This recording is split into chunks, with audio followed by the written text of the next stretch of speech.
Hello friends, welcome to brothers finance and good evening. ಇವತ್ತಿನ market updates ಏನಂದ್ರೆ Sensex 224 points down ಆಗಿ 83,246 ಅಲ್ಲಿ close ಆಗಿದೆ. ನಿಫ್ಟಿ 108 ಪಾಯಿಂಟ್ಸ್ ಡೌನ್ ಆಗಿ 25,585 ಅಲ್ಲಿ ಕ್ಲೋಸ್ ಆಗಿದೆ. ಬ್ಯಾಂಕ್ ನಿಫ್ಟಿ 203 ಪಾಯಿಂಟ್ಸ್ ಡೌನ್ ಆಗಿ 59,891 ಅಲ್ಲಿ ಕ್ಲೋಸ್ ಆಗಿದೆ. ಫ್ರೆಂಡ್ಸ್, ಇವತ್ತು ಮಾರ್ಕೆಟ್ ನೋಡಿದ್ರಾ ಸ್ವಲ್ಪ ನೆಗೆಟಿವ್ ಆಗಿ ರಿಯಾಕ್ಟ್ ಆಗಿದೆ. ಲಾರ್ಜ್ ಕ್ಯಾಪ್ಸ್ ಮತ್ತು ಮಿಡ್ ಕ್ಯಾಪ್ಸ್ಗೆ ಕಂಪೇರ್ ಮಾಡಿಕೊಂಡ್ರೆ ಇವತ್ತು ಸ್ಮಾಲ್ ಕ್ಯಾಪ್ಸ್ ಸ್ವಲ್ಪ ಜಾಸ್ತಿನೇ ನೆಗೆಟಿವ್ ಆಗಿ ರಿಯಾಕ್ಟ್ ಆಗಿದೆ. ಇವತ್ತು ನಿಫ್ಟಿ ಸ್ಮಾಲ್ ಕ್ಯಾಪ್ ಇಂಡೆಕ್ಸ್ ಆದರೆ ನಿಯರ್ಲಿ 1%ವರೆಗೂ ನೆಗೆಟಿವ್ ಆಗಿ ರಿಯಾಕ್ಟ್ ಆಗಿದೆ. ಅದರಿಂದನೇ ಇವತ್ತು ಪೋರ್ಟ್ಫೋಲಿಯೋಸ್ ಪ್ರಕಾರ ಸ್ವಲ್ಪ ತುಂಬಾ ಫಾಲ್ ಆಗಿರೋ ಥರ ಕಾಣ್ತಾ ಇರೋದು. ಇವತ್ತು ನಮ್ಮ ಮಾರ್ಕೆಟ್ಸ್ ಈ ಥರ ನೆಗೆಟಿವ್ ಆಗಿ ರಿಯಾಕ್ಟ್ ಆಗೋದಕ್ಕೆ ಮಲ್ಟಿಪಲ್ ರೀಸನ್ಸ್ ಇದೆ. ಆ ಪ್ರತಿಯೊಂದು ರೀಸನ್ನ ಕೂಡ ಇನ್ ಡೀಟೇಲ್ ಆಗಿ ಸಿಂಪಲ್ ಆಗಿ ಎಕ್ಸ್ಪ್ಲೈನ್ ಮಾಡ್ತೀನಿ.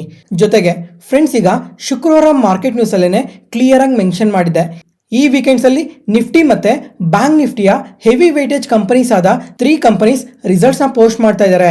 ಸೋಮವಾರ ನಮ್ಮ ಮಾರ್ಕೆಟ್ ಯಾವ ಥರ ಮೂವ್ ಆಗಬೇಕು ಅಂತ ಈ 3 ಕಂಪನೀಸೇ ಡಿಸೈಡ್ ಮಾಡ್ತವೆ ಅಂತ ಶುಕ್ರವಾರನೇ ಮೆನ್ಷನ್ ಮಾಡಿದ್ದೆ. Reliance industries, HDFC bank, ICICI bank ಈ 3 ಕಂಪನೀಸ್ ರಿಸಲ್ಟ್ಸ್ನ ಪೋಸ್ಟ್ ಮಾಡಿದ್ದಾರೆ.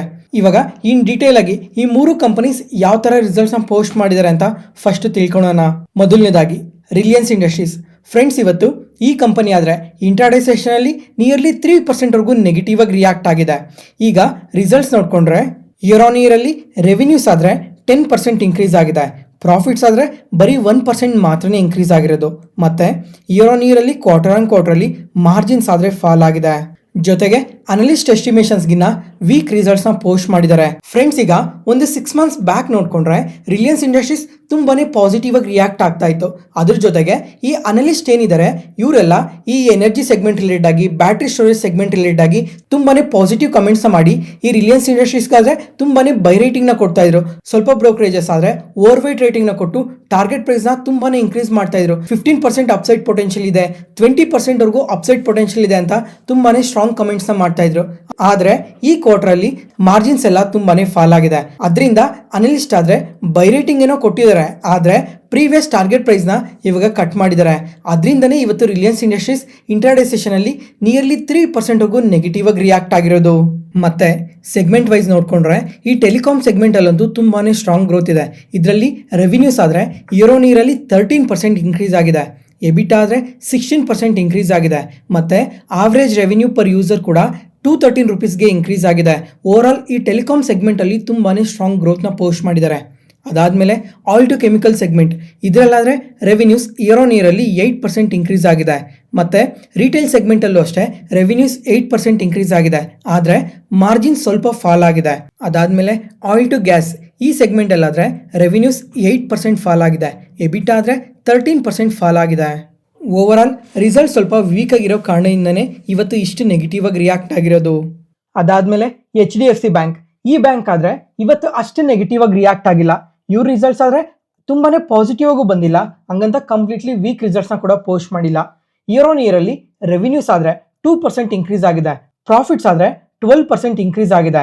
ಅದ್ರ ಜೊತೆಗೆ ಅಸೆಟ್ ಕ್ವಾಲಿಟಿ ಇಂಪ್ರೂವ್ ಆಗಿದೆ, NPA ಕಮ್ಮಿ ಆಗಿದೆ. ಇದು ಕೂಡ ಪಾಸಿಟಿವ್ ಆಗುತ್ತೆ. ಓವರ್ ಆಲ್ ರಿಸಲ್ಟ್ಸ್ ಆದರೆ ಪಾಸಿಟಿವ್ ಆಗಿ ಪೋಸ್ಟ್ ಮಾಡಿದ್ದಾರೆ. ಆದರೆ ಮಾರ್ಕೆಟ್ ಸ್ವಲ್ಪ ಇನ್ನ ಬೆಟರ್ ರಿಸಲ್ಟ್ಸ್ನ ಪೋಸ್ಟ್ ಮಾಡ್ತಾರೆ ಅಂತ ಮಾರ್ಕೆಟ್ ಎಕ್ಸ್ಪೆಕ್ಟ್ ಮಾಡಿತ್ತು. ಆದರೆ ಅಷ್ಟು ಬೆಟರ್ ಆಗಿ ಏನು ಪೋಸ್ಟ್ ಮಾಡಿದ್ದಕ್ಕೆ ಇವತ್ತು ಸ್ವಲ್ಪ ಮಾತ್ರನೇ ನೆಗೆಟಿವ್ ಆಗಿ ರಿಯಾಕ್ಟ್ ಆಗಿರೋದು. Next ICICI bank. ಫ್ರೆಂಡ್ಸ್, ಈಗ ಈ ಕಂಪನಿ ಆದರೆ ಇವತ್ತು ಇಂಟ್ರಾಡೇ ಸೆಷನಲ್ಲಿ ಅಬೌವ್ 2% ನೆಗೆಟಿವ್ ಆಗಿ ರಿಯಾಕ್ಟ್ ಆಗಿದೆ.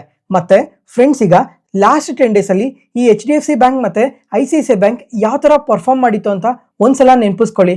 HDFC ಬ್ಯಾಂಕ್ ಆದರೆ ಬಿಸ್ನೆಸ್ ಡೇಟಾನ ಅಪ್ಡೇಟ್ ಮಾಡಿದ್ಮೇಲೆ ಈ LDR ಅಂದರೆ ಲೋನ್ ಟು ಡೆಪಾಸಿಟ್ ರೇಷಿಯೋ ಆದರೆ ತುಂಬಾ ಜಾಸ್ತಿ ಇದೆ ಅಂತ ತುಂಬಾ ನೆಗೆಟಿವ್ ಆಗಿ ರಿಯಾಕ್ಟ್ ಆಯಿತು. ಅದೇ ಟೈಮಲ್ಲೇ ICICI ಬ್ಯಾಂಕ್ ಆದರೆ ಈ ಕ್ವಾರ್ಟರ್ 3ಯಲ್ಲಿ ಒಳ್ಳೆ ರಿಸಲ್ಟ್ಸ್ನ ಪೋಸ್ಟ್ ಮಾಡೋ ಚಾನ್ಸಸ್ ಜಾಸ್ತಿನೇ ಇದೆ ಅಂತ ICICI ಬ್ಯಾಂಕ್ ಆದರೆ ತುಂಬಾ ಪಾಸಿಟಿವ್ ಆಗಿ ರಿಯಾಕ್ಟ್ ಆಯಿತು. ಅದ್ರ ಜೊತೆಗೆ ಸ್ವಲ್ಪ ಬಿಗ್ ಇನ್ವೆಸ್ಟರ್ಸ್ ಕೂಡ ICICI ಬ್ಯಾಂಕಲ್ಲಿ ಇನ್ವೆಸ್ಟ್ ಮಾಡಿದ್ರು. ಈ ಥರ ಓವರ್ ಆಲ್ ಮಲ್ಟಿಪಲ್ ರೀಸನ್ಸ್ ಇಂದ ICICI ಬ್ಯಾಂಕ್ ಆದರೆ ಲಾಸ್ಟ್ 10 ಡೇಸಲ್ಲಿ ತುಂಬಾನೇ ಪಾಸಿಟಿವ್ ಆಗಿ ರಿಯಾಕ್ಟ್ ಆಯಿತು. ಆದರೆ ಈ ಕ್ವಾರ್ಟರ್ 3 ರಿಸಲ್ಟ್ಸ್ ನೋಡಿದ್ರೆ ತುಂಬಾನೇ ವೀಕ್ ಆಗಿ ಪೋಸ್ಟ್ ಮಾಡಿದೆ. ರೆವಿನ್ಯೂಸ್ ಆದರೆ ಜಸ್ಟ್ 3% ಮಾತ್ರನೇ ಪಾಸಿಟಿವ್ ಆಗಿ ಗ್ರೋ ಆಗಿರೋದು. ಮತ್ತು ಪ್ರಾಫಿಟ್ಸ್ ಆದರೆ 3% ಫಾಲ್ ಆಗಿದೆ. ಫ್ರೆಂಡ್ಸ್, ಈಗ ICICI ಬ್ಯಾಂಕ್ ಪ್ರಕಾರ ಮಾರ್ಕೆಟ್ ಏನು ಎಕ್ಸ್ಪೆಕ್ಟ್ ಮಾಡ್ತಾ ಇತ್ತು ಹೇಳಿ, ಈ ಕ್ವಾರ್ಟರಲ್ಲಿ ತುಂಬಾನೇ ಒಳ್ಳೆ ರಿಸಲ್ಟ್ಸ್ನ ಪೋಸ್ಟ್ ಮಾಡ್ತಾರೆ ಅಂತ ಎಕ್ಸ್ಪೆಕ್ಟ್ ಮಾಡ್ತಾ ಇದ್ರು. ಆದರೆ ಇವರು ಕಂಪ್ಲೀಟ್ಲಿ ವೀಕ್ ರಿಸಲ್ಟ್ಸ್ನ ಪೋಸ್ಟ್ ಮಾಡಿದ್ದಾರೆ. ಅದರಿಂದನೇ ಇವತ್ತು ಇಷ್ಟು ನೆಗೆಟಿವ್ ಆಗಿ ರಿಯಾಕ್ಟ್ ಆಗಿರೋದು. ಓವರ್ ಆಲ್ ಇವಾಗ ರಿಲಯನ್ಸ್ ಇಂಡಸ್ಟ್ರೀಸ್ ಮತ್ತೆ ICICI ಬ್ಯಾಂಕ್ ಆದ್ರೆ ವೀಕ್ ರಿಸಲ್ಟ್ಸ್ ನ ಪೋಸ್ಟ್ ಮಾಡಿದ್ದಾರೆ. ಅದರಿಂದನೇ ಇವತ್ತು ನಿಫ್ಟಿ ಆಗಲಿ ಬ್ಯಾಂಕ್ ನಿಫ್ಟಿ ಆಗಲಿ ಇಷ್ಟು ನೆಗೆಟಿವ್ ಆಗಿ ರಿಯಾಕ್ಟ್ ಆಗಿರೋದು. ಅದಾದ್ಮೇಲೆ ಫ್ರೆಂಡ್ಸ್ ಈಗ ಈ ವೀಕೆಂಡ್ಸ್ ಅಲ್ಲಿ ಇನ್ನ ತುಂಬಾನೇ ಇಂಪಾರ್ಟೆಂಟ್ ಡೇಟಾಸ್ ಎಲ್ಲ ಅಪ್ಡೇಟ್ ಆಗಿದೆ. ಫ್ರೆಂಡ್ಸ್ ಈಗ ಡೊನಾಲ್ಡ್ ಟ್ರಂಪ್ ಅವರಾದ್ರೆ ಸಿಕ್ಕಿದ ಕಂಟ್ರೀಸ್ ಮೇಲೆಲ್ಲ ಟ್ಯಾರಿಫ್ ಆಗ್ತಾನೆ ಬರ್ತಾ ಇದ್ದಾರೆ. ನಮ್ಮ ಇಂಡಿಯಾ ಮೇಲಾದ್ರೆ ಈಗ ಪ್ರೆಸೆಂಟ್ 50% ಟ್ಯಾರಿಫ್ ಇದೆ. ಅದರಲ್ಲಿ 26% ಟ್ಯಾರಿಫ್ ಏನಿದೆ ಇದು ರೆಸಿಪ್ರೋಕಲ್ ಟ್ಯಾರಿಫ್. ಅದಾದ್ಮೇಲೆ ಇನ್ನು ಅಡಿಷನಲ್ 25% ಟ್ಯಾರಿಫ್ ಈ ರಷ್ಯನ್ ಆಯಿಲ್ ನ ಪರ್ಚೇಸ್ ಮಾಡ್ತಾ ಇರೋ ಕಾರಣದಿಂದ ಟ್ಯಾರಿಫ್ ಹಾಕಿದ್ದಾರೆ. ಇದು ಎಲ್ಲಾರ್ಗು ಗೊತ್ತೇ ಇದೆ. ಮತ್ತೆ ಪ್ರತಿ ವರ್ಷ ಇಂಡಿಯಾಯಿಂದ ನಿಯರ್ಲಿ $80 billion ವರ್ತ್ ಆಫ್ ಪ್ರಾಡಕ್ಟ್ಸ್ನ US ಗೆ ಎಕ್ಸ್ಪೋರ್ಟ್ ಮಾಡ್ತೀವಿ. US ಇಂದ ಆದರೆ ನಿಯರ್ಲಿ $40 billion ವರ್ತ್ ಆಫ್ ಪ್ರಾಡಕ್ಟ್ಸ್ನ ಇಂಪೋರ್ಟ್ ಮಾಡ್ಕೊತೀವಿ. ಫ್ರೆಂಡ್ಸ್ ಈಗ ನಮ್ಮ ಇಂಡಿಯನ್ ಗೌರ್ಮೆಂಟ್ ಏನು ಹೇಳ್ತಾ ಇದೆ ಅಂತಂದ್ರೆ ಇವಾಗ US ಇಂದ ಆದರೆ ಪಲ್ಸಸ್ ಲೆಂಟಿಲ್ಸ್ನ ತುಂಬಾನೇ ಇಂಪೋರ್ಟ್ ಮಾಡ್ಕೊತೀವಿ. ಆ ಕಾರಣದಿಂದ US ಮೇಲೆ ನಿಯರ್ಲಿ 30% ಟ್ಯಾರಿಫ್ನ ಹಾಕ್ತಾ ಇದೀವಿ ಅಂತ ಅಪ್ಡೇಟ್ ಮಾಡಿದ್ದಾರೆ. ಫ್ರೆಂಡ್ಸ್ ಈಗ ಈ ಟ್ಯಾರಿಫ್ ಏನೋ ಇವತ್ತು ಶುರು ಆಗಿದೆ ಅಂತ ಅನ್ಕೊಬಹುದು. ಆದ್ರೆ ಇವಾಗ ಗೌರ್ಮೆಂಟ್ ಏನ್ ಹೇಳ್ತಾ ಇದೆ ಅಂತಂದ್ರೆ ನಾವ್ ಇದನ್ನ ಅಕ್ಟೋಬರ್ ಮಂತ್ ಅಲ್ಲೇನೆ ಅನೌನ್ಸ್ ಮಾಡಿದ್ವಿ. ನವೆಂಬರ್ 1 ಇಂದ ಈ ಟ್ಯಾರಿಫ್ ಶುರು ಆಗಿದೆ. ಆದ್ರೆ ನಾವಿದು ಜನಗಳಿಗೆ ಅನೌನ್ಸ್ ಮಾಡಿರ್ಲಿಲ್ಲ. ಆದ್ರೆ ಇವಾಗ ಅನೌನ್ಸ್ ಮಾಡ್ತಾ ಇದೀವಿ ಅಂತ ಅಪ್ಡೇಟ್ ಮಾಡಿದ್ದಾರೆ. ಫ್ರೆಂಡ್ಸ್ ಈಗ ಇದುವರೆಗೂ ನಾವೇನ್ ಮಾತಾಡ್ಕೊಂತ ಬಂದ್ವಿ, ಇಂಡಿಯಾ ಮತ್ತೆ US ಮಧ್ಯ ಈ ಟ್ರೇಡ್ ಡೀಲ್ ಆದ್ರೆ ಅವಾಗ ಕಂಪ್ಲೀಟ್ ಆಗ್ಬೋದು, ಇವಾಗ ಕಂಪ್ಲೀಟ್ ಆಗ್ಬೋದು ಅಂತ ತುಂಬಾ ಸಲನೇ ಮಾತಾಡ್ಕೊಂಡಿದ್ವಿ. ಆದ್ರೆ ಈ ಟ್ರೇಡ್ ಡೀಲ್ ಈಗಾಗಲೇ ಇದು ಕಂಪ್ಲೀಟ್ ಆಗೋ ತರ ಕಾಣ್ತಾ ಇಲ್ಲ. ನೋಡೋಣ ಈ ಎರಡು ಕಂಟ್ರೀಸ್ ಮಧ್ಯ ಟ್ರೇಡ್ ಡೀಲ್ ಯಾವಾಗ ಕಂಪ್ಲೀಟ್ ಆಗುತ್ತೆ ಅಂತ. ಮತ್ತೆ ಫ್ರೆಂಡ್ಸ್ ಈಗ ಈ ವೀಕೆಂಡ್ ಅಲ್ಲಿ ಡೊನಾಲ್ಡ್ ಟ್ರಂಪ್ ಅವರಾದ್ರೆ ಇನ್ನೊಂದು ಸ್ಟೇಟ್ಮೆಂಟ್ ನ ಕೂಡ ಮಾಡಿದ್ದಾರೆ. ಫ್ರೆಂಡ್ಸ್ ಈಗ ಲಾಸ್ಟ್ 15 days ಇಂದ US ಮತ್ತೆ ಈ ಗ್ರೀನ್ಲ್ಯಾಂಡ್ ಮಧ್ಯ ತುಂಬಾನೇ ಇಶ್ಯೂಸ್ ಬರ್ತಾ ಇದೆ ಅಂತ ತುಂಬಾ ಸಲನೇ ಮೆನ್ಷನ್ ಮಾಡಿದ್ದೆ. ಈಗ ಲೇಟೆಸ್ಟ್ ಆಗಿ ಏನ್ ಡೇಟಾ ಅಪ್ಡೇಟ್ ಆಗ್ತಾ ಇದೆ ಅಂತ ಅಂದ್ರೆ US ಅವರಾದ್ರೆ ಈ ಗ್ರೀನ್ಲ್ಯಾಂಡ್ ನ ಪರ್ಚೇಸ್ ಮಾಡೋದಕ್ಕೆ ನೋಡ್ತಾ ಇದ್ದಾರೆ. ಆದ್ರೆ ಯುರೋಪಿಯನ್ ಕಂಟ್ರೀಸ್ ಏನಿದಾವೆ ಇದನ್ನ ಅಪೋಸ್ ಮಾಡ್ತಾ ಇದೆ. ಯಾವ್ದೇ ಕಾರಣಕ್ಕೂ ಗ್ರೀನ್ಲ್ಯಾಂಡ್ ನ ಆ ತರ ಪರ್ಚೇಸ್ ಮಾಡಬಾರ್ದು ಅಂತ ಟ್ರಂಪ್ ಅವ್ರ ಎಗೇನೆಸ್ಟ್ ಆಗಿ ಮಾತಾಡ್ತಾ ಇದ್ದಾರೆ. ಅದಕ್ಕೋಸ್ಕರ ಟ್ರಂಪ್ ಅವ್ರು ಏನ್ ಹೇಳಿದ್ದಾರೆ ಅಂತ ಅಂದ್ರೆ ಈ ಯುರೋಪಿಯನ್ ಕಂಟ್ರೀಸ್ ಆದ Denmark, Norway, Sweden, France, Germany, UK, Netherland, Finland ಈ ತರ ನಿಯರ್ಲಿ 8 to 9 ಕಂಟ್ರೀಸ್ ಮೇಲೆ 10% ಟ್ಯಾರಿಫ್ ನ ಹಾಕಿದ್ದಾರೆ. ಈ 10% ಟ್ಯಾರಿಫ್ ಎಲ್ಲ ಯಾವಾಗ ಶುರು ಆಗುತ್ತೆ ಅಂದ್ರೆ ಫೆಬ್ರವರಿ 1 ಇಂದ ಶುರು ಆಗುತ್ತೆ ಅಂತ ಹೇಳಿದ್ದಾರೆ. ಅವಾಗೂ ಸಹ ಈ ಗ್ರೀನ್ಲ್ಯಾಂಡ್ ನ ಪರ್ಚೇಸ್ ಮಾಡೋದನ್ನ ಯಾವುದೇ ಕಾರಣಕ್ಕೂ ಸ್ಟಾಪ್ ಮಾಡಕ್ ಏನಾದ್ರು ಬಂದ್ರೆ ಜೂನ್ 1 ಇಂದ ಆ 10% ಟ್ಯಾರಿಫ್ ಹೋಗಿ 25%ಗೆ ಇನ್ಕ್ರೀಸ್ ಮಾಡ್ತೀನಿ ಅಂತ ಕೂಡ ಸ್ಟೇಟ್ಮೆಂಟ್ಸ್ ಮಾಡಿದ್ದಾರೆ. ಫ್ರೆಂಡ್ಸ್ ಈಗ ಲಾಸ್ಟ್ ವೀಕ್ ಅಲ್ಲಾದ್ರೆ ವೆನಿನ್ಸುಲಾನ ಇದೇ ತರನೇ ಅಕ್ವೈರ್ ಮಾಡಿದ್ರು. ಅದಾದ್ಮೇಲೆ ಇವಾಗ ಗ್ರೀನ್ಲ್ಯಾಂಡ್ ನ ಪರ್ಚೇಸ್ ಮಾಡೋದಕ್ಕೆ ನೋಡ್ತಾ ಇದ್ದಾರೆ. ಫ್ರೆಂಡ್ಸ್ ಈಗ ಈ ಎಲ್ಲಾ ಕಂಟ್ರೀಸ್ ಮಧ್ಯೆ ಏನ್ ಸಂಬಂಧ ಇದೆ, ಏನಕ್ಕೆ ಡೊನಾಲ್ಡ್ ಟ್ರಂಪ್ ಅವರು ಈ ತರ ಅಗ್ರೆಸಿವ್ ಆಗಿ ಸ್ಟೇಟ್ಮೆಂಟ್ಸ್ ಮಾಡ್ತಾ ಇದ್ದಾರೆ, ಏನಕ್ಕೆ ಒಂದಾದ್ಮೇಲೆ ಒಂದು ಕಂಟ್ರಿ ಮೇಲೆ ಈ ತರ ಸ್ಟೇಟ್ಮೆಂಟ್ಸ್ ಮಾಡ್ತಾ ಇದ್ದಾರೆ ಅಂತ ಇವನ್ನೆಲ್ಲ ಎಕ್ಸ್ಪ್ಲೈನ್ ಮಾಡ್ತಾ ಹೋದ್ರೆ ತುಂಬಾನೇ ದೊಡ್ಡ ವಿಡಿಯೋನೇ ಆಗೋಗುತ್ತೆ. ಆದ್ರೂ ಸಹ ಪ್ರತಿದಿನ ಸ್ವಲ್ಪ ಪಾರ್ಟ್ ಏನೇನ್ ಡೇಟಾಸ್ ಎಲ್ಲ ಅಪ್ಡೇಟ್ ಆಗ್ತಾ ಇದಾವೆ ಅಂತ ಪ್ರತಿಯೊಂದನ್ನು ಡೀಟೇಲ್ ಆಗಿ ಮಾತಾಡ್ಕೊಳ್ಳೋಣ. ಅದ್ರ ಜೊತೆಗೆ ಇವಾಗ ಯುರೋಪಿಯನ್ ಕಂಟ್ರೀಸ್ ಮೇಲೆ ಈ ತರ 10% ಟ್ಯಾರಿಫ್ ಹಾಕಿದ್ರೆ ಅವ್ರು ಸುಮ್ಮನೆ ಇರ್ತಾರ? ಇರಲ್ಲ ಅಲ್ವಾ. ಅವರು ಸಹ ಮತ್ತೆ US ಮೇಲೆ ರಿವರ್ಸ್ ಟ್ಯಾರಿಫ್ ಹಾಕಿದ್ದಾರೆ. ಈಗ US ಇಂದ ನೋಡಿದ್ರೆ ಸುಮಾರು 93 billion euros worth of products ನ US ಇಂದ ಅವರು ಇಂಪೋರ್ಟ್ ಮಾಡ್ಕೊಂತಾರೆ. ಆ ಪ್ರಾಡಕ್ಟ್ಸ್ ಮೇಲೆಲ್ಲ ಟ್ಯಾರಿಫ್ ನ ಹಾಕ್ತಾ ಇದೀವಿ ಅಂತ ಹೇಳಿದ್ದಾರೆ. ಫ್ರೆಂಡ್ಸ್ ಈಗ ಈ ಜಿಯೋ ಪೊಲಿಟಿಕಲ್ ಅನ್ಸರ್ಟಿನೀಸ್ ಏನಿದಾವೆ ಇವೆಲ್ಲ ಇದೇ ತರನೇ ಕಂಟಿನ್ಯೂ ಆಗ್ತಾ ಹೋದ್ರೆ ಈ ಮೆಟಲ್ ಪ್ರೈಸಸ್ ಆದ್ರೆ ತುಂಬಾನೇ ಪಾಸಿಟಿವ್ ಆಗಿ ರಿಯಾಕ್ಟ್ ಆಗ್ತಾನೆ ಇರ್ತವೆ. ಇವತ್ತು ಗೋಲ್ಡ್ ನೋಡಿದ್ರ ತುಂಬಾನೇ ಪಾಸಿಟಿವ್ ಆಗಿ ರಿಯಾಕ್ಟ್ ಆಗಿದೆ. 10 grams ಮೇಲೆ 2,500 ಇನ್ಕ್ರೀಸ್ ಆಗಿದೆ. ಸಿಲ್ವರ್ ಆದ್ರೆ ಫಸ್ಟ್ ಟೈಮ್ KG ಮೇಲೆ 3 ಲಕ್ಷ ಕ್ರಾಸ್ ಆಗಿದೆ. ಇವತ್ತೊಂದೇ ದಿನ 15,300 ರೂಪಾಯಿ ಬೆಳೆದಿದೆ ಸಿಲ್ವರ್ ಆದ್ರೆ. ಫ್ರೆಂಡ್ಸ್ ಈಗ ಲಾಸ್ಟ್ ವಿಡಿಯೋದಲ್ಲೇನೆ ಕ್ಲಿಯರ್ ಆಗಿ ಎಕ್ಸ್ಪ್ಲೈನ್ ಮಾಡಿದ್ದೆ ಗೋಲ್ಡ್ ಮತ್ತೆ ಸಿಲ್ವರ್ ಆದ್ರೆ ಏನಕ್ಕೆ ಈ ತರ ಇಷ್ಟು ಪಾಸಿಟಿವ್ ಆಗಿ ರಿಯಾಕ್ಟ್ ಆಗ್ತಾ ಇದೆ ಅಂತ. ಲಾಸ್ಟ್ ವಿಡಿಯೋನ ಯಾರಾದ್ರೂ ನೋಡಿಲ್ಲ ಅಂತ ಅಂದ್ರೆ ಒಂದ್ಸಲ ಚೆಕ್ ಮಾಡಿ, ಆ ವಿಡಿಯೋದಲ್ಲಿ ಡೀಟೇಲ್ ಆಗಿ ಎಕ್ಸ್ಪ್ಲೈನ್ ಮಾಡಿದೀನಿ. ನೋಡೋಣ ಕಮಿಂಗ್ ಟೈಮ್ ಅಲ್ಲಿ ಈ ಜಿಯೋ ಪೊಲಿಟಿಕಲ್ ಅನ್ಸರ್ಟಿನೀಸ್ ಎಲ್ಲ ಇದೇ ತರನೇ ಇನ್ಕ್ರೀಸ್ ಆಗ್ತಾ ಹೋದ್ರೆ ಈ ಗೋಲ್ಡ್ ಪ್ರೈಸಸ್ ಆದ್ರೆ ಎಷ್ಟು ಪಾಸಿಟಿವ್ ಆಗಿ ರಿಯಾಕ್ಟ್ ಆಗುತ್ತೆ ಅಂತ.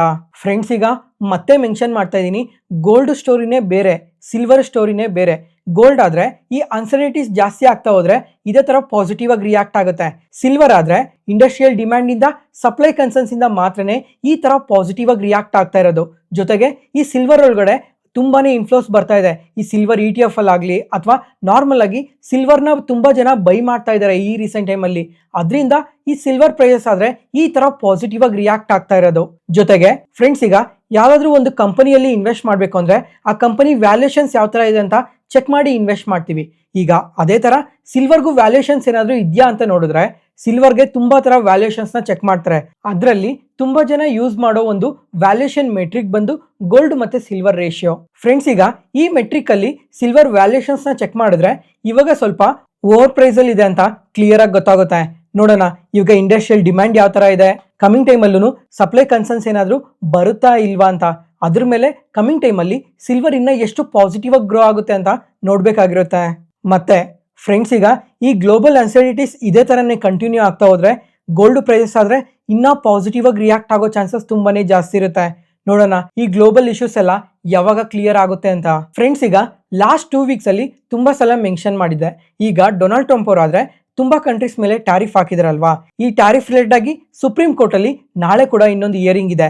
ಅಟ್ಲೀಸ್ಟ್ ನಾಳೆನಾದ್ರೂ ಸುಪ್ರೀಂ ಕೋರ್ಟ್ ಅಲ್ಲಿ ಪ್ರಾಪರ್ ಆಗಿ ಡಿಸಿಷನ್ ತಗೊಂತಾರ ಅಂತ ನೋಡ್ಬೇಕಾಗಿರುತ್ತೆ. ಒಂದ್ ವೇಳೆ ಸುಪ್ರೀಂ ಕೋರ್ಟ್ ಅಲ್ಲಿ ಏನಾದ್ರು ಈ ಟ್ಯಾರಿಫ್ ಅಗೇನ್ಸ್ಟ್ ಆಗಿ ಏನಾದ್ರು ಡಿಸಿಷನ್ ತಗೊಂಡ್ರೆ ಅದು ಗ್ಲೋಬಲ್ ಮಾರ್ಕೆಟ್ಸ್ಗೆ ತುಂಬಾನೇ ಪಾಸಿಟಿವ್ ಆಗುತ್ತೆ. ನೋಡೋಣ ನಾಳೆನಾದ್ರೂ ಸುಪ್ರೀಂ ಕೋರ್ಟ್ ಅವರು ಏನಾದ್ರೂ ಒಂದು ಡಿಸಿಷನ್ ತಗೊಂಡ್ರೆ ತುಂಬಾನೇ ಒಳ್ಳೇದಾಗುತ್ತೆ. ಈ ತರ ಕಾಂಪ್ಲಿಕೇಟೆಡ್ ಇನ್ಫಾರ್ಮೇಶನ್ ಎಲ್ಲ ಸಿಂಪ್ಲಿಫೈ ಮಾಡಿ ನಿಮ್ಮ ಮುಂದೆ ತರ್ತಾ ಇದೀವಲ್ಲ. ಯಾವುದೇ ಪಾಯಿಂಟ್ ಅಲ್ಲಿ ನಾನು ಹೇಳೋ ಇನ್ಫಾರ್ಮೇಶನ್ ನಿಮಗೆ ಯೂಸ್ಫುಲ್ ಅನ್ಸಿದ್ರೆ ಈ ವಿಡಿಯೋನ ಲೈಕ್ ಮಾಡಿ, ಮತ್ತೆ ನಿಮ್ಮ ಫ್ರೆಂಡ್ಸ್ ಅಲ್ಲಿ ಯಾರಿಗಾದ್ರೂ ಸ್ಟಾಕ್ ಮಾರ್ಕೆಟ್ ಬಗ್ಗೆ ಇಂಟ್ರೆಸ್ಟ್ ಇರೋರಿಗೆ ಈ ವಿಡಿಯೋಸ್ನ ಶೇರ್ ಮಾಡಿ. Next market key updates. First CG power. ಈ ಕಂಪನಿ ಆದ್ರೆ ಇವತ್ತು ಇಂಟ್ರಾಡೇ ಸೆಷನ್ ಅಲ್ಲಿ ನಿಯರ್ಲಿ 7% ವರೆಗೂ ಪಾಸಿಟಿವ್ ಆಗಿ ರಿಯಾಕ್ಟ್ ಆಗಿದೆ. ಯಾಕಂದ್ರೆ ಇವ್ರಿಗೆ 900 crores worth of data centre related ಆಗಿ ಆರ್ಡರ್ ಬಂದಿದೆ ಒಂದು US ಕಂಪನಿಯಿಂದ. ಅದರಿಂದನೇ ಇವತ್ತು ಪಾಸಿಟಿವ್ ಆಗಿ ರಿಯಾಕ್ಟ್ ಆಗಿರೋದು. ಮತ್ತೆ ಇವಾಗ ಈ ಆರ್ಡರ್ ಅಲ್ಲಿ ಇವ್ರು ಏನ್ ಮಾಡಬೇಕು ಅಂತ ಅಂದ್ರೆ ಈ ಟ್ರಾನ್ಸ್ಫಾರ್ಮರ್ಸ್ನ ಡಿಸೈನ್ ಮಾಡಿ, ಮ್ಯಾನುಫ್ಯಾಕ್ಚರ್ ಮಾಡಿ, ಟೆಸ್ಟ್ ಮಾಡಿ ನೆಕ್ಸ್ಟ್ 12 to 20 ಮಂತ್ಸ್ ಒಳಗಡೆ ಡೆಲಿವರ್ ಮಾಡಬೇಕು ಅಂತ ಎಕ್ಸ್ಚೇಂಜ್ ಫೈಲಿಂಗ್ ಅಲ್ಲಿ ಅಪ್ಡೇಟ್ ಮಾಡಿದ್ದಾರೆ. ಅದರಿಂದನೇ ಈ ತರ ಪಾಸಿಟಿವ್ ಆಗಿ ರಿಯಾಕ್ಟ್ ಆಗಿರೋದು. Next Polycab India. ಈ ಕಂಪನಿ ಆದ್ರೆ ಲಾಸ್ಟ್ 6 days ಇಂದ ಫಾಲ್ ಆಗ್ತಾನೆ ಬರ್ತಾ ಇತ್ತು. ಆದ್ರೆ ಇವತ್ತು ನೋಡಿದ್ರೆ ಎಬೋ 4% ಪಾಸಿಟಿವ್ ಆಗಿ ರಿಯಾಕ್ಟ್ ಆಗಿದೆ. ಫ್ರೆಂಡ್ಸ್, ಈಗ ಲಾಸ್ಟ್ 6 days ಅಲ್ಲಿ ಏನಕ್ಕೆ ನೆಗೆಟಿವ್ ಆಗಿ ರಿಯಾಕ್ಟ್ ಆಗಿದೆ ಅಂತಂದ್ರೆ ಈ ಕಂಪನಿಯಲ್ಲಿ ಮೋತಿಲಾಲ್ ಓಸ್ವಾಲ್ ಅವರು nearly 7 lakh shares block deal ಅಲ್ಲಿ ಸೆಲ್ ಮಾಡಿದ್ದಾರೆ. ಅದರಿಂದ ಲಾಸ್ಟ್ 6 days ಅಲ್ಲಿ ಫಾಲ್ ಆಯಿತು. ಮತ್ತೆ ಇವತ್ತೇನು ಪಾಸಿಟಿವ್ ಆಗಿ ರಿಯಾಕ್ಟ್ ಆಗಿದೆ ಅಂತಂದ್ರೆ ಇವರು Q3 ನಂಬರ್ಸ್ ತುಂಬಾನೇ ಪಾಸಿಟಿವ್ ಆಗಿ ಪೋಸ್ಟ್ ಮಾಡಿದ್ದಾರೆ. ಅದರಿಂದನೇ ಇವತ್ತು ಪಾಸಿಟಿವ್ ಆಗಿ ರಿಯಾಕ್ಟ್ ಆಗಿರೋದು. ಇಯರ್ ಆನ್ ಇಯರ್ ಅಲ್ಲಿ ರೆವಿನ್ಯೂಸ್ ಆದ್ರೆ 46% ಇನ್ಕ್ರೀಸ್ ಆಗಿದೆ, ಪ್ರಾಫಿಟ್ಸ್ 36% ಇನ್ಕ್ರೀಸ್ ಆಗಿದೆ. ಮತ್ತೆ ಕ್ವಾರ್ಟರ್ ಆನ್ ಕ್ವಾರ್ಟರ್ ಅಲ್ಲಿ ನೋಡಿದ್ರು ರೆವಿನ್ಯೂಸ್ ಇನ್ಕ್ರೀಸ್ ಆಗಿದೆ, ಪ್ರಾಫಿಟ್ ಸ್ವಲ್ಪ ಫಾಲ್ ಆಗಿದೆ. ಮತ್ತೆ ಕ್ವಾರ್ಟರ್ ಆನ್ ಕ್ವಾರ್ಟರ್ ಅಲ್ಲಿ ಮಾರ್ಜಿನ್ಸ್ ಕೂಡ ಫಾಲ್ ಆಗಿದೆ. ಓವರ್ ಆಲ್ ಇವರು ರೆವಿನ್ಯೂಸ್ ಮತ್ತೆ ಪ್ರಾಫಿಟ್ಸ್ ಆದ್ರೆ ಇಯರ್ ಆನ್ ಇಯರ್ ಕಂಪ್ಯಾರಿಸನ್ ಅಲ್ಲಿ ತುಂಬಾನೇ ಪಾಸಿಟಿವ್ ಆಗಿ ಗ್ರೋ ಆಗಿದೆ ಅಂತಾನೆ ಇವತ್ತು ಪಾಸಿಟಿವ್ ಆಗಿ ರಿಯಾಕ್ಟ್ ಆಗಿರೋದು. ನೆಕ್ಸ್ಟ್ ಅದಾದ್ಮೇಲೆ MRPL, Mangalore refinery and petrochemicals limited. Friends, ಈಗ ಈ ಕಂಪನಿ ಆದ್ರೆ ಇವತ್ತು ನಿಯರ್ಲಿ 5% ನೆಗೆಟಿವ್ ಆಗಿ ರಿಯಾಕ್ಟ್ ಆಗಿದೆ. ಆದ್ರೆ ರೀಸೆಂಟ್ ಆಗಿ ಇವರು ಕ್ವಾರ್ಟರ್ಲಿ ರಿಸಲ್ಟ್ಸ್ ನ ಪೋಸ್ಟ್ ಮಾಡಿದ್ರು. ಈ ರಿಸಲ್ಟ್ಸ್ ಆದ್ರೆ ತುಂಬಾನೇ ಪಾಸಿಟಿವ್ ಆಗಿ ಪೋಸ್ಟ್ ಮಾಡಿದ್ದಾರೆ. ಇಯರ್ ಆನ್ ಇಯರ್ ಅಲ್ಲಿ ರೆವಿನ್ಯೂಸ್ ಆದ್ರೆ 16% ಗ್ರೋ ಆಗಿದೆ, ಪ್ರಾಫಿಟ್ಸ್ ಕೂಡ ತುಂಬಾನೇ ಪಾಸಿಟಿವ್ ಆಗಿ ಗ್ರೋ ಆಗಿತ್ತು. ಅದರಿಂದ ಅವತ್ತಾದ್ರೆ ನಿಯರ್ಲಿ 9% ವರೆಗೂ ಪಾಸಿಟಿವ್ ಆಗಿ ರಿಯಾಕ್ಟ್ ಆಗಿತ್ತು.